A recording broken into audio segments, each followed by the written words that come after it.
Welcome to my channel.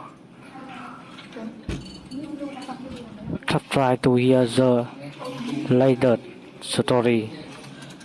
I sat in that sterile courtroom watching my 24-year-old sister Emma walk through those heavy wooden doors, with attorney Marcus Thompson beside her. She was there to testify against our own parents, and for me. My mother Margaret sobbed into her tissue while my father Harold nodded gravely, both claiming they had given me every chance at my rightful inheritance.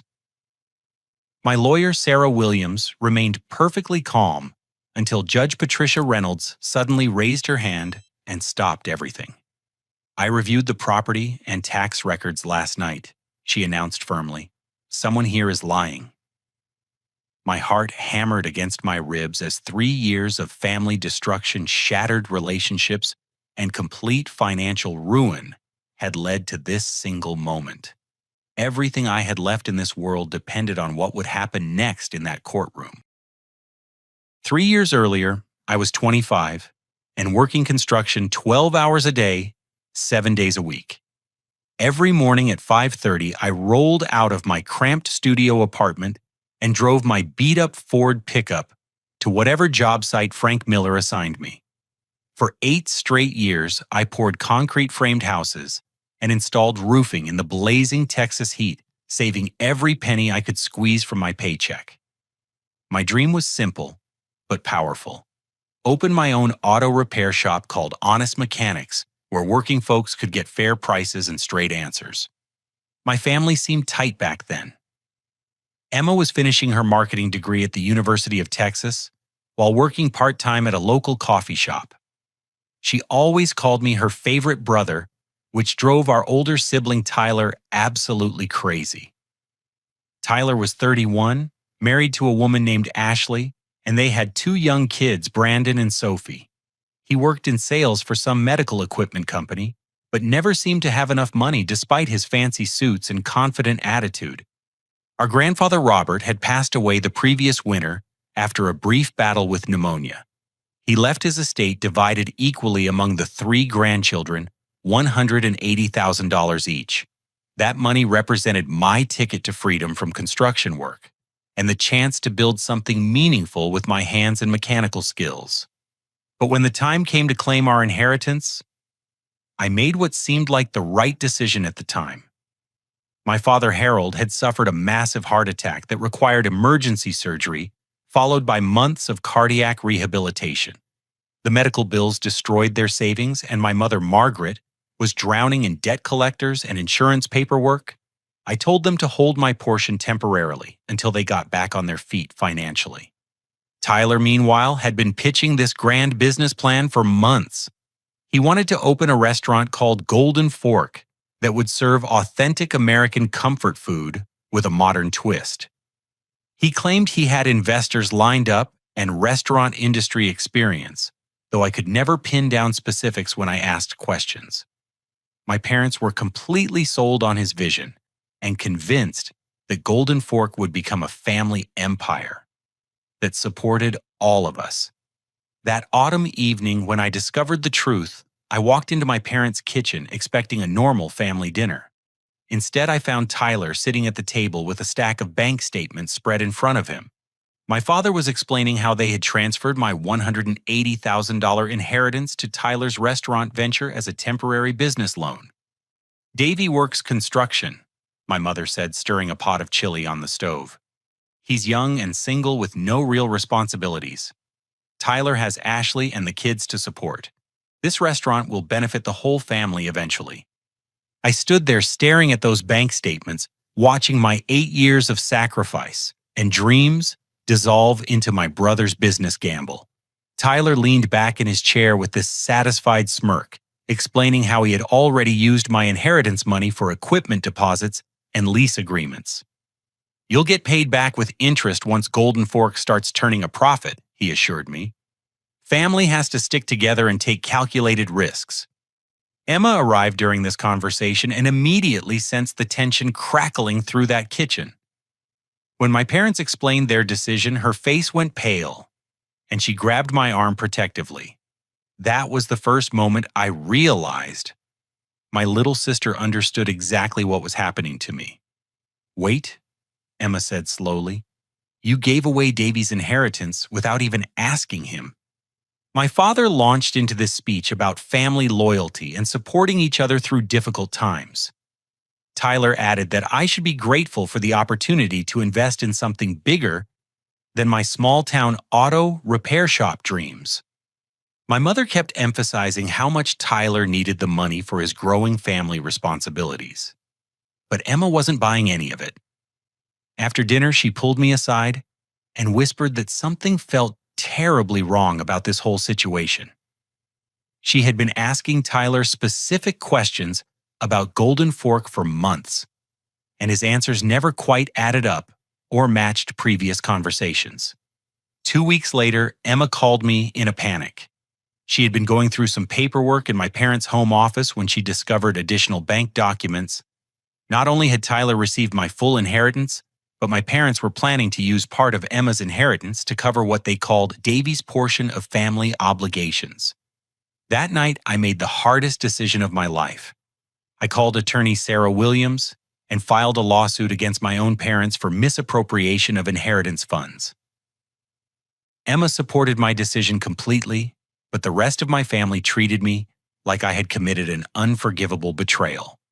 The real shock came 3 months into the legal proceedings when Emma discovered something that changed everything.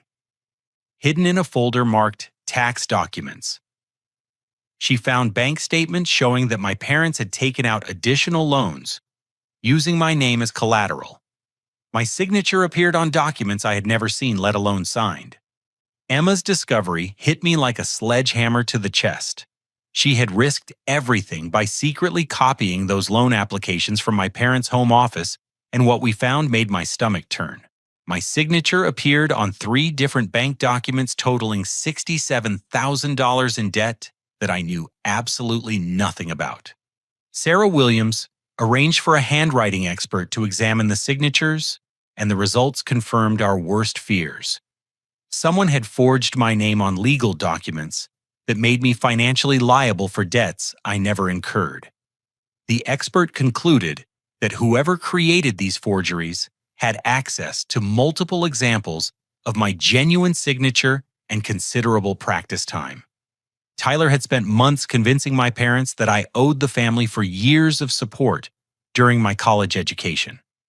He reminded them constantly about how they had paid for my community college courses and helped with my truck payments when I was 22. In his twisted logic, my inheritance should go toward paying back those family investments rather than funding my personal business dreams.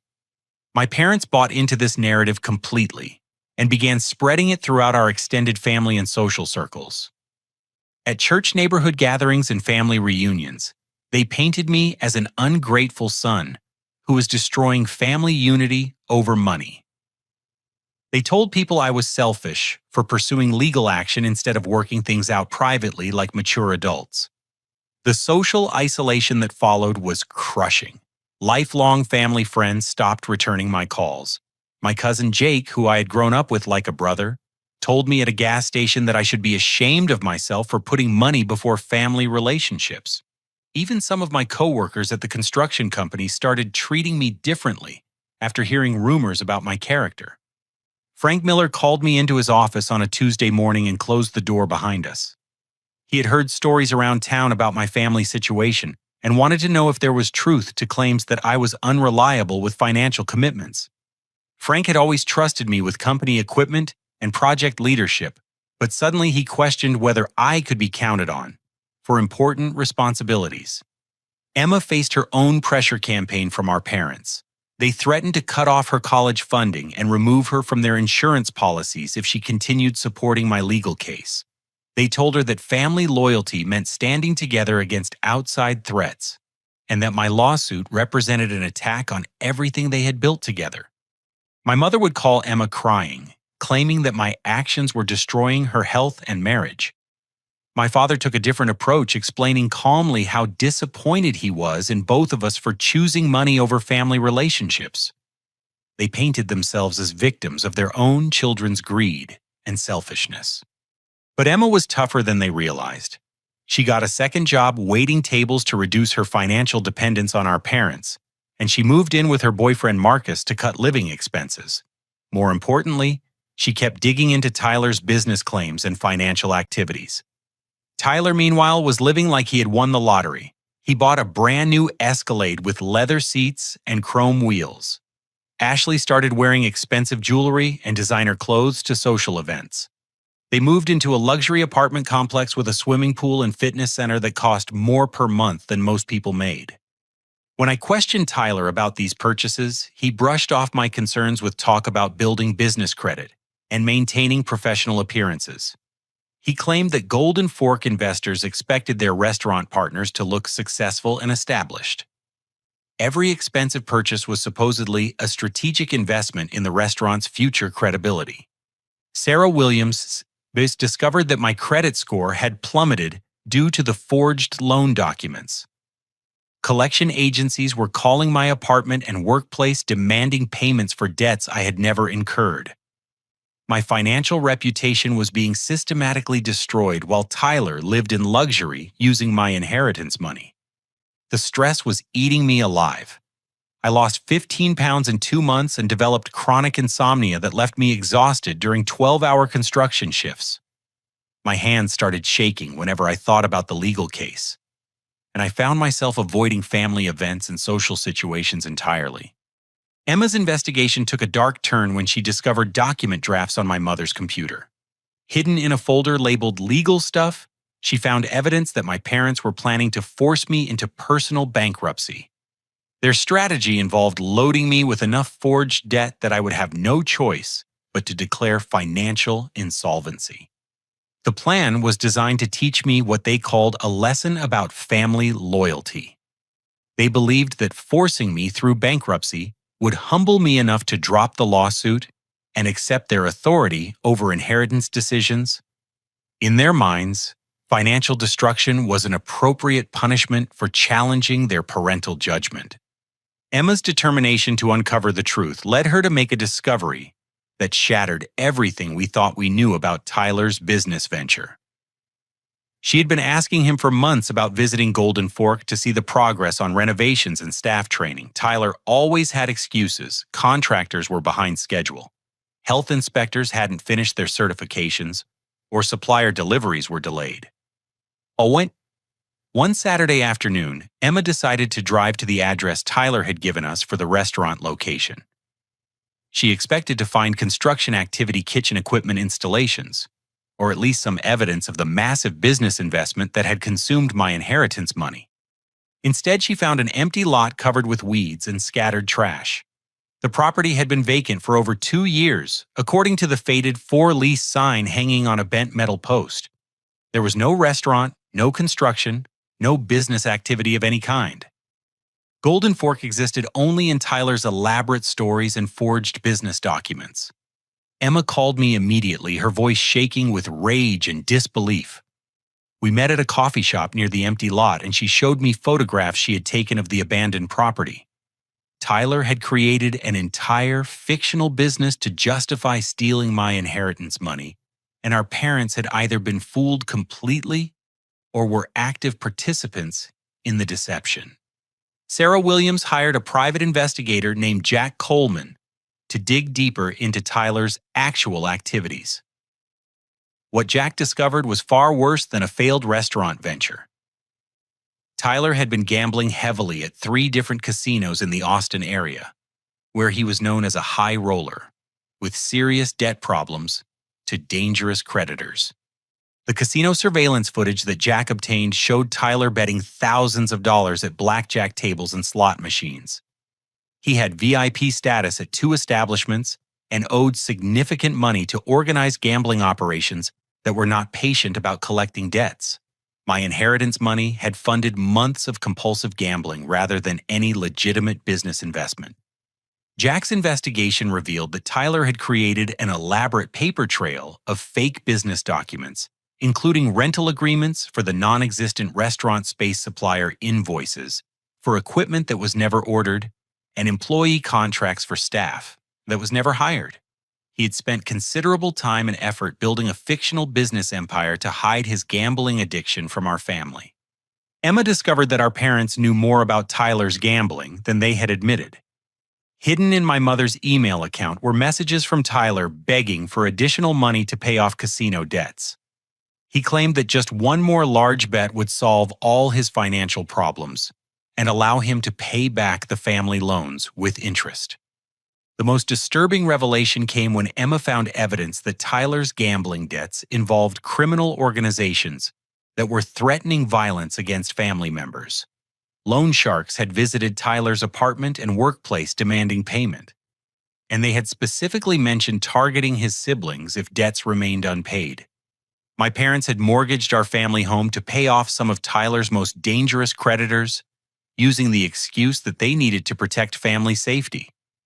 But instead of confronting Tyler's addiction and getting him professional help, they had decided to blame me for forcing the legal case that was exposing their financial desperation. Emma realized that our parents were planning to liquidate her inheritance next to cover Tyler's continuing gambling losses. They had already contacted the estate attorney about accessing her portion of grandfather's money for what they called emergency family expenses. Emma was being set up to fund Tyler's addiction, just like I had been. When Emma confronted our parents with evidence of the empty restaurant lot, they claimed that Tyler had explained the location change to them months ago. They insisted that Golden Fork was being built at a different site, and that Emma was looking in the wrong place due to a miscommunication. But Emma had learned not to trust their explanations. She followed Tyler to the Lone Star Casino on a Thursday night and watched him lose $8,000 in 3 hours at poker tables. He was clearly a regular customer with established relationships with dealers and pit bosses who knew him by name. Tyler's lifestyle made perfect sense once we understood his gambling addiction. The expensive car designer clothes and luxury apartment were all purchased during winning streaks when he felt invincible and wealthy. The desperate borrowing and family manipulation happened during losing streaks when creditors were demanding payment. Jack Coleman discovered that Tyler had been laundering gambling winnings through fake business entities to avoid tax obligations and hide income from creditors. He had created multiple shell companies with names similar to legitimate restaurants and used their bank accounts to move money between casinos and personal expenses. Emma's courage in uncovering this information was remarkable, but it came at enormous personal cost. Our parents were furious that she had hired a private investigator and threatened to disown her completely for betraying Tyler's privacy. They accused her of conspiring with me to destroy their oldest son's reputation and business prospects. The most chilling discovery came when Jack found evidence that Tyler had listed me as a business partner and personal guarantor for several gambling debts. Criminal organizations believed that I was financially responsible for my brother's losses, which explained why my credit had been damaged and why collection agencies were targeting me specifically. The trial began on a cold Monday morning in February. Sarah Williams had spent months building our case, cemented with forensic accounting evidence expert testimony and documentation of Tyler's gambling activities. Emma had risked her relationship with our parents by agreeing to testify on my behalf, and her courage gave me strength during the most difficult period of my life. My parents arrived at the courthouse with their attorney, David Morrison, a stern-looking man in his 60s who specialized in estate law. Margaret wore a black dress like she was attending a funeral, and Harold carried himself with the wounded dignity of a man who believed his children had betrayed him. They sat on the opposite side of the courtroom from Emma and me, creating a physical divide that represented the emotional chasm our family had become. Tyler was supposed to appear as a witness, but Jack Coleman informed us that morning that my brother had disappeared. His apartment was empty, his phone was disconnected, and his employer reported that he had stopped showing up for work 2 weeks earlier. Jack suspected that Tyler had fled to avoid criminal charges related to his money laundering activities and gambling debts. Judge Patricia Reynolds was a woman in her 50s with silver hair and sharp eyes who commanded immediate respect in her courtroom. She had reviewed our case files thoroughly and seemed particularly interested in the forensic evidence of forged signatures and fake business documents. David Morrison began his opening statement by painting me as a troubled young man who had always been difficult and demanding. He claimed that my parents had given me every opportunity to succeed in life, including college education vehicle assistance and job references. According to his narrative, I was suing my own family out of greed and resentment rather than legitimate legal grievances. Margaret took the witness stand first, and her performance was worthy of an Academy Award. She sobbed as she described how much she loved all three of her children and how heartbroken she was that family relationships had deteriorated over money. She claimed that Tyler's restaurant venture was a legitimate business investment that would have benefited everyone if I had been patient and supportive. Davy was always my difficult child, she testified through tears. He questioned every decision Harold and I made and never seemed satisfied with our explanations. When Tyler needed family support for his business venture, Davy immediately became suspicious and accusatory instead of being encouraging. Harold's testimony was more controlled but equally misleading. He spoke calmly about family financial decisions and claimed that my inheritance had been distributed fairly according to each child's needs and circumstances. He insisted that Tyler had provided detailed business plans for Golden Fork and that the restaurant investment was sound financial planning. My son Davy has always struggled with authority and family loyalty, Harold said. When we tried to explain that Tyler's business would benefit the whole family, eventually Davy became angry and threatening. He demanded immediate cash payments instead of thinking about long-term family prosperity. Sarah Williams cross-examined both parents, methodically focusing on specific dates, document signatures, and financial transactions. She asked detailed questions about the restaurant's location, business permits, and operational timeline. My parents became increasingly uncomfortable as they struggled to provide consistent answers about Tyler's fictional business venture. Emma took the witness stand accompanied by her attorney Marcus Thompson, a young lawyer who specialized in inheritance disputes. Marcus had agreed to represent Emma pro bono after learning about our family situation, and his presence sent a clear message that Emma was serious about protecting her own inheritance rights. Emma's testimony was devastating to my parents' case. She provided clear, factual descriptions of the forged loan documents, the empty restaurant lot, and Tyler's gambling activities at multiple casinos. She spoke calmly but emotionally about watching our family destroy itself through lies, manipulation, and financial fraud. My brother Davy worked construction for 8 years to save money for his auto repair shop dream, Emma said. He delayed claiming his inheritance to help our parents through Dad's medical crisis. Tyler used that sacrifice as an opportunity to steal Davy's money for gambling debts, and our parents helped him do it. Marcus Thompson presented bank records showing the exact flow of my inheritance money from the estate account into Tyler's personal accounts, and then directly to various casinos. There was no restaurant equipment, no lease payments, no employee payroll, and no legitimate business expenses of any kind. The most dramatic moment came when Emma revealed that she had secretly recorded conversations with our parents. She had been wearing a small digital recorder during family meetings where they discussed strategy for the legal case. The recordings captured Margaret and Harold planning to claim that I was mentally unstable and financially irresponsible. "We need to make the judge understand that Davy has always been troubled," Margaret's voice said clearly through the courtroom speakers. "If we can show that he's not capable of handling money responsibly, then the court will see that we were protecting his inheritance by giving it to Tyler instead." Judge Reynolds listened to 3 different recordings where my parents discussed ways to discredit my character and mental stability. They talked about claiming I had gambling problems, drug issues, or psychological disorders that would justify removing me from inheritance decisions. The recordings proved that their testimony about loving concern for my welfare was completely false.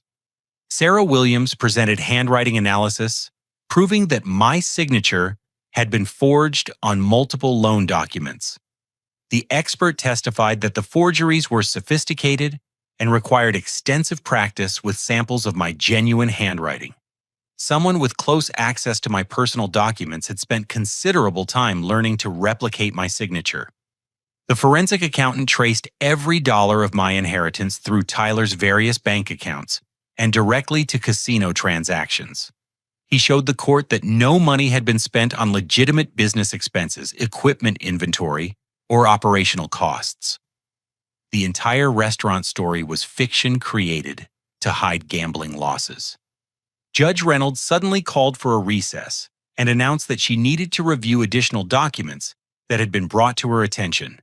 She explained that her preliminary investigation had revealed potential criminal violations that required immediate attention before the civil case could proceed. When court resumed an hour later, Judge Reynolds made an announcement that changed everything. "I stayed up last night reviewing property records, tax filings, and estate documents related to this case," she said. "I discovered evidence of criminal fraud that goes far beyond the civil inheritance dispute you've brought before me." She explained that my parents had violated their fiduciary duty as estate executors by misappropriating inheritance funds and creating fraudulent business entities. More seriously, they had filed false tax returns claiming business deductions for the non-existent restaurant, which constituted federal tax fraud. "Someone in this courtroom has been lying under oath about fundamental facts in this case," Judge Reynolds announced. "I'm referring this matter to the FBI for criminal investigation while we continue with the civil proceedings." Judge Reynolds' announcement sent shockwaves through the courtroom. David Morrison immediately requested a conference with the judge, clearly hoping to minimize the criminal implications for my parents. Sarah Williams remained calm, but I could see the satisfaction in her eyes as 3 years of legal strategy finally paid off. The FBI involvement began within hours of Judge Reynolds' referral. Special Agent Lisa Parker arrived at the courthouse with a team of financial crimes investigators who had been monitoring Tyler's gambling activities for several months as part of a larger money laundering investigation. Agent Parker explained to the court that Tyler had come to their attention through his associations with organized crime figures who operated illegal gambling operations. The Bureau had been tracking money flows through his various bank accounts and shell companies, not knowing that the funds originated from my stolen inheritance. Tyler's arrest happened while we were still in court. Agent Parker received a phone call confirming that my brother had been apprehended in the parking lot of the Lone Star Casino, where he had been attempting to place bets with money obtained from pawning Ashley's jewelry. He was charged with money laundering, tax evasion, and operating fraudulent business entities. My parents' panic was visible as they realized their family conspiracy had become a federal criminal case. Margaret started hyperventilating, and Harold kept whispering urgently with David Morrison about plea bargain possibilities. They had expected a simple inheritance dispute that could be resolved through family mediation, not criminal charges that could result in prison sentences. Judge Reynolds continued her investigation by examining the original estate documents that my grandfather Robert had filed before his death. She discovered that his will contained specific protective clauses designed to prevent inheritance funds from being misused by family members with gambling addiction or financial irresponsibility issues. Grandfather Robert had been aware of Tyler's gambling tendencies and had included legal language requiring inheritance funds to be held in trust until recipients demonstrated financial stability and responsibility. My parents had violated these protective provisions by transferring money directly to Tyler without court approval or financial oversight. The Internal Revenue Service opened their own investigation after discovering that my parents had claimed $45,000 in false business tax deductions related to Tyler's non-existent restaurant. They had filed tax returns showing Golden Fork as a legitimate family business with equipment purchases, employee expenses, and operational costs that never actually existed. The property lines on my family home became a major issue when investigators discovered that Harold and Margaret had taken unauthorized loans against the house to cover Tyler's gambling debts. They had forged my signature as a co-borrower on several mortgage documents, making me legally liable for debts I knew nothing about. Emma's inheritance was protected because she had hired Marcus Thompson early enough to establish her legal independence from our parents' financial decisions. The court recognized that Emma had acted responsibly by investigating Tyler's business claims and supporting my legal case despite family pressure and threats. Local media began covering our family story as an example of inheritance fraud and elder abuse, though in our case, the adult children were abusing their deceased father's estate rather than protecting it. The publicity destroyed Harold's construction business reputation and led to canceled contracts worth hundreds of thousands of dollars. Tyler's confession under FBI pressure provided crucial evidence for both the criminal and civil cases.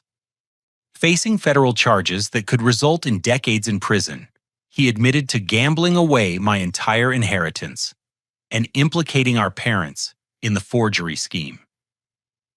He revealed that Margaret had practiced my signature for weeks before creating the fraudulent loan documents.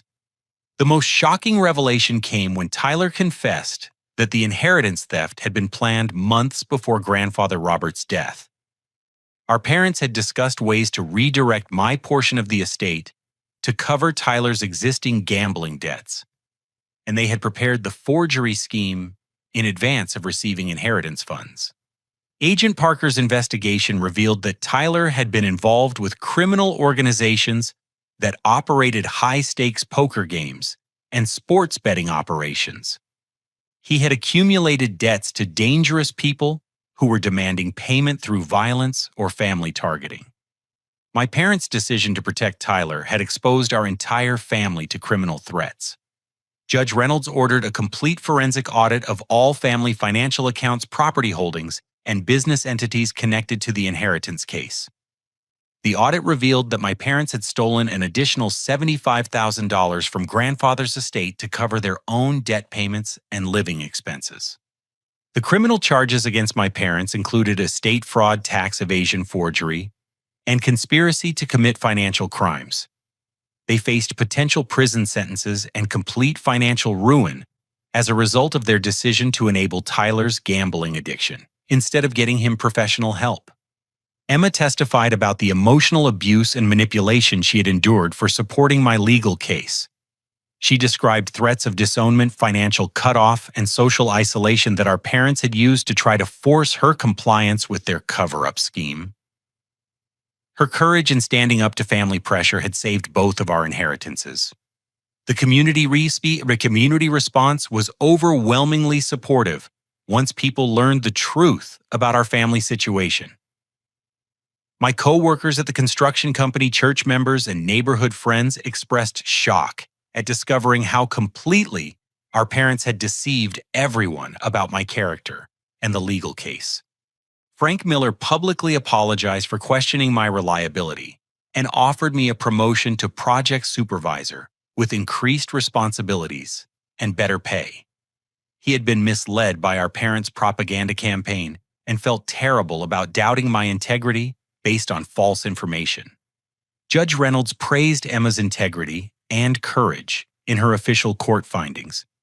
She noted that Emma had risked everything to protect both her brother's rights and their grandfather's estate from family predators, who were willing to destroy inheritance protections for their own benefit. The investigation revealed that our grandfather Robert had specifically included anti-gambling provisions in his will because he suspected Tyler might have addiction problems. Our parents had violated not only legal requirements, but also their own father's explicit instructions about protecting inheritance funds from irresponsible family members.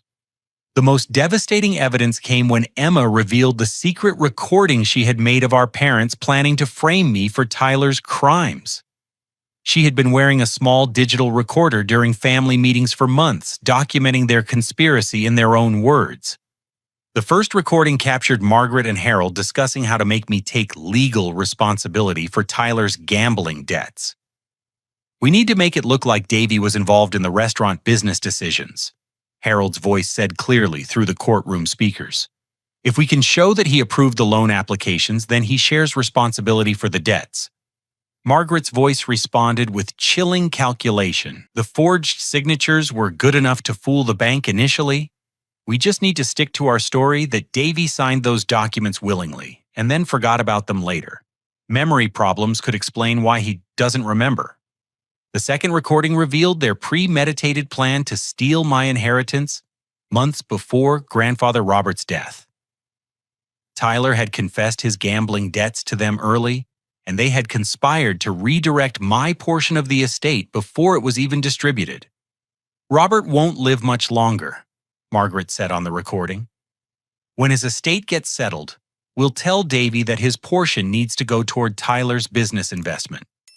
By the time Davy realizes what happened, the money will be gone, and Tyler will be in too deep for us to back out."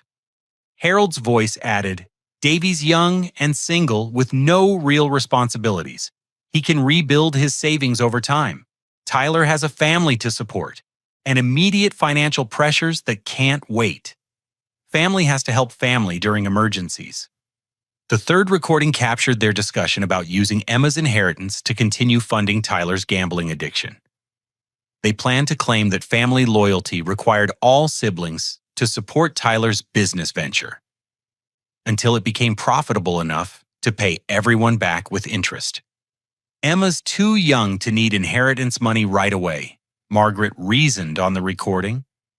"She can finish college and get established in her career while Tyler works on making Golden Fork successful.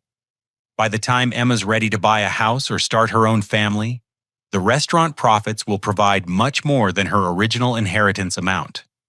These recordings proved beyond doubt that our parents had planned and executed a deliberate conspiracy to steal inheritance money from both Emma and me.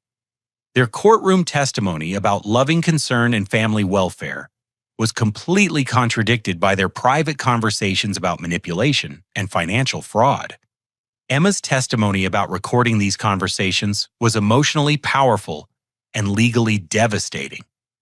She explained that she had started documenting family meetings after becoming suspicious of their stories about Tyler's restaurant venture and their treatment of my inheritance rights.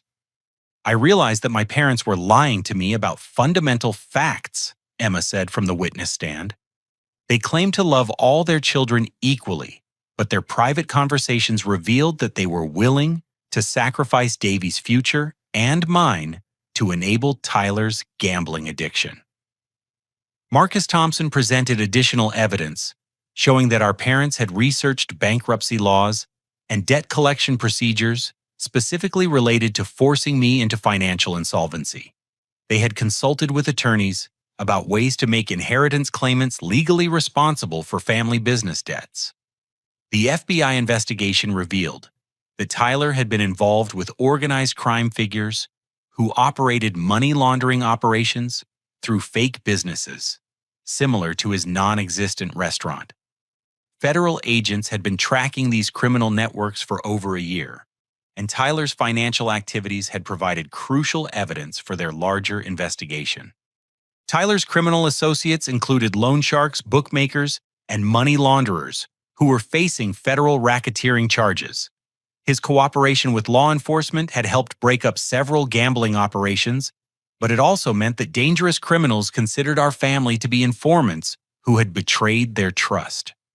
Agent Parker explained to the court that our family would need protection services due to threats from Tyler's former criminal associates. The FBI had intercepted communications discussing revenge against family members who had cooperated with law enforcement investigations. My parents' desperation became apparent when they attempted to claim that they were victims of Tyler's deception rather than willing participants in his fraud scheme. David Morrison argued that Harold and Margaret had been manipulated by their oldest son and should receive leniency due to their advanced age and health problems. But Judge Reynolds was not persuaded by these arguments. The secret recordings proved that my parents had been active planners and conspirators rather than passive victims. They had researched legal strategies, practiced forgery techniques, and developed elaborate cover stories to hide their crimes. The community impact of our family scandal extended far beyond the courthouse. Harold's construction business collapsed completely as clients canceled contracts and suppliers demanded immediate payment for outstanding debts. Margaret lost her part-time job at the church due to the criminal charges and negative publicity. Emma testified about the psychological abuse she had endured during the family conspiracy. Our parents had used emotional manipulation, financial threats, and social isolation to try to force her compliance with their cover-up scheme. She had been labeled as disloyal, ungrateful, and mentally unstable for questioning Tyler's business claims. My parents taught me that family loyalty meant protecting each other from consequences of bad decisions, Emma said. But I learned that true loyalty means protecting family members from their own destructive behavior rather than enabling it to continue. Tyler's sentencing hearing revealed the full scope of his gambling addiction and criminal involvement. He had lost over $400,000 in casino gambling over 3 years, including my inheritance, Emma's intended inheritance, and money stolen from our parents' and grandfather's estate. The federal prosecutor recommended a significant prison sentence due to Tyler's leadership role in the money laundering operation and his exploitation of family relationships to fund criminal activities. Tyler's addiction had destroyed not only his own life, but also the financial security and family relationships of everyone who loved him. Judge Reynolds' final ruling on the criminal charges held all 3 family members accountable for their roles in the conspiracy. Tyler received the harshest sentence due to his gambling addiction and criminal associations, while our parents received suspended sentences in exchange for cooperation with ongoing federal investigations. The civil court judgment was equally comprehensive in addressing the inheritance theft and its consequences. Judge Reynolds ordered complete restitution for stolen funds damages for credit destruction and lost business opportunities, and punitive awards for the emotional trauma caused by family betrayal and fraud. Judge Patricia Reynolds delivered her final judgment on a sunny Thursday morning in late spring. The courtroom was packed with family friends, community members, and media representatives who had followed our case throughout the lengthy legal proceedings. The evidence presented in this case reveals a systematic conspiracy to defraud inheritance funds through forgery, tax evasion, and deliberate destruction of family relationships, Judge Reynolds announced. The defendants showed no remorse for their actions and continued lying under oath even when confronted with overwhelming evidence of their guilt. She ordered my parents to pay me $280,000 in total compensation, which included my original inheritance plus interest damages for credit destruction, lost business opportunities, and punitive awards for emotional trauma. The judgment also required them to cover all legal expenses and court costs for both Emma's and my cases. Emma received her full inheritance, plus interest totaling $210,000, along with compensation for the emotional abuse and manipulation she had suffered during the family conspiracy. Marcus Thompson had protected her inheritance rights so effectively that she actually received more money than originally intended under grandfather Robert's will. The criminal consequences for my family were severe, but fair. Tyler received 8 years in federal prison for money laundering, tax evasion, and operating fraudulent business entities. His cooperation with law enforcement investigations provided some reduction from the maximum possible sentence, but Judge Reynolds emphasized that his gambling addiction did not excuse his criminal behavior. Harold and Margaret received suspended sentences of 3 years each, with 5 years of probation and community service requirements. They were required to participate in financial counseling and family therapy programs, though by that point, Emma and I had no interest in rebuilding relationships with parents who had betrayed us so completely. My credit was fully restored through the court judgment and insurance compensation for fraudulent debt damage. The Forgery Victims Fund provided additional compensation for identity theft and financial fraud, bringing my total recovery to over $300,000 when combined with the civil judgment. Golden Mechanics Auto Repair opened 6 months after the court judgment was finalized. I chose that name instead of Honest Mechanics because I wanted to honor Grandfather Robert's memory and his protection of our inheritance rights. The shop specialized in fair pricing and reliable service for working families who needed trustworthy automotive care. Emma used her inheritance and compensation money to complete her college education debt-free and start her own marketing consulting business. She specialized in helping small businesses and family enterprises develop authentic brand messaging, drawing on her experience with family dysfunction and communication breakdown. The community response to our vindication was overwhelmingly positive. Frank Miller promoted me to project supervisor at the construction company and offered me flexible scheduling to manage both construction work and auto repair business development. Several co-workers invested in Golden Mechanics and became regular customers for vehicle maintenance. Church members, neighborhood friends, and extended family apologized for believing our parents' propaganda campaign about my character and motivations. Many people admitted that they should have questioned the one-sided stories they heard about family financial disputes and legal proceedings. Tyler began addiction treatment while serving his federal prison sentence. He wrote a detailed apology letter accepting full responsibility for his gambling addiction and the family destruction it had caused. While I appreciated his acknowledgement of wrongdoing, the letter could not repair the years of betrayal and financial devastation he had inflicted on everyone who loved him. Harold's construction business never recovered from the criminal conviction and community scandal. He lost his contractor's license and was forced into bankruptcy due to canceled contracts and outstanding business debts. The family home was foreclosed to satisfy court judgments and criminal restitution requirements. Margaret suffered a nervous breakdown during the criminal proceedings and required psychiatric hospitalization for depression and anxiety disorders. The stress of public humiliation and family disintegration proved too much for her mental health, though she had shown no concern for the psychological trauma Emma and I endured during their conspiracy. Emma and I rebuilt our sibling relationship on a foundation of mutual respect and shared trauma recovery. We worked together at Golden Mechanics on weekends, with Emma handling marketing and customer relations, while I focused on vehicle repairs and mechanical diagnostics. Our bond became stronger than ever because we had survived family betrayal and supported each other through the darkest period of our lives. Emma's courage in standing up to parental manipulation and Tyler's criminal behavior had saved both of our futures and protected Grandfather Robert's legacy. The life lesson I learned from this experience was profound and lasting. True family loyalty does not mean enabling destructive behavior or covering up criminal activity.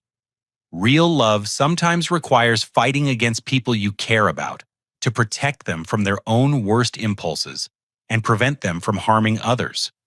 Protecting inheritance rights was not about greed or selfishness, despite what my parents claimed. It was about honoring Grandfather Robert's wishes and preventing his lifetime of hard work from being stolen by gambling addiction and financial fraud. Family wealth should build opportunities for future generations, not fund criminal behavior and addiction cycles. Emma and I created new family traditions based on honesty, accountability, and mutual support, rather than manipulation and financial exploitation. We celebrated holidays together, supported each other's business ventures, and maintained open communication about our goals and challenges. Golden Mechanics became successful beyond my original dreams because it was built on principles of integrity and fair dealing that reflected the lessons learned from our family experience. Customers trusted our shop because they knew we valued honesty over profit and treated everyone with respect regardless of their financial circumstances. 5 years later, Emma and I had both achieved financial independence and personal happiness despite the family trauma we had endured. Our success came from hard work, mutual support, and refusal to let other people's destructive choices determine our futures. The auto repair shop employed 6 full-time mechanics and served over 800 regular customers throughout the Austin area. Emma's marketing business had grown to include 15 small business clients and generated enough income to support her own family after she married Marcus Thompson and had their first child. Sometimes I wonder what would have happened if I had simply accepted my parents' decision to give my inheritance to Tyler. Would their enabling have helped him overcome his gambling addiction, or would it have made the problem worse? I believe that fighting for justice despite the family cost ultimately saved everyone from continued destruction and criminal escalation. The courthouse where Judge Patricia Reynolds delivered justice in our case became a symbol of hope for other families facing inheritance fraud and financial abuse. Several people contacted Sarah Williams after reading about our case seeking legal help for similar family betrayals involving estate theft and elder abuse. Emma and I learned that family relationships must be built on truth and mutual respect, rather than blood connections and social expectations. We created our own family unit based on shared values and genuine care for each other's welfare, proving that love is defined by actions rather than genetics. Golden Mechanics continues to thrive because it represents everything I learned about integrity, hard work, and treating people fairly. Every satisfied customer and successful repair job honors Grandfather Robert's memory and validates the difficult decision to fight for justice despite family pressure and community criticism. Our story proves that sometimes the hardest battles are worth fighting, especially when they protect future generations from financial predators who use family relationships to justify theft and fraud. Justice delayed is not justice denied when victims have the courage to seek truth and accountability through proper legal channels. Have you ever had to choose between family loyalty and doing what you know is right? Sometimes protecting the people we love means standing up to them when they make destructive choices. I learned that real family strength comes from holding each other accountable rather than covering up mistakes and enabling harmful behavior. Thank you for listening to my story about fighting for justice and rebuilding family relationships on a foundation of honesty and mutual respect. If this story resonated with you, please take a moment to like this video, subscribe to hear more stories about overcoming family challenges. Share this with someone who might need encouragement to stand up for their rights, and leave a comment about your own experiences with family loyalty versus personal integrity. I wish you the courage to protect what matters most and the wisdom to know when fighting for justice serves everyone's best interests.